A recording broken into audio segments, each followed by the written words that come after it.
ಕಟ್ಟಿದ ಮನೆ ಕಂಬದಂದು ನರಸಿವ, ಕಟ್ಟಿದ ಮನೆ ಕಂಬದಂದು ನರಸಿವ, ಸೀಳಿ ಒಗದವನಿಗೆ ಉಂಡುಳುದುದು ಅಗಲ ತಮ್ಮ ತೆಗೆದಿಡೋ ನ್ಯಾರಿಗೆ, ಉಂಡುಳುದುದು ಅಗಲ ಹುಡುಗ ತೆಗೆದಿಡೋ ನ್ಯಾರಿಗೆ.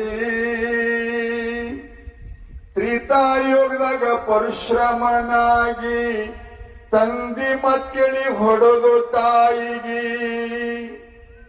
ರೇಣುಕಾ ದೇವಿ ಕೈ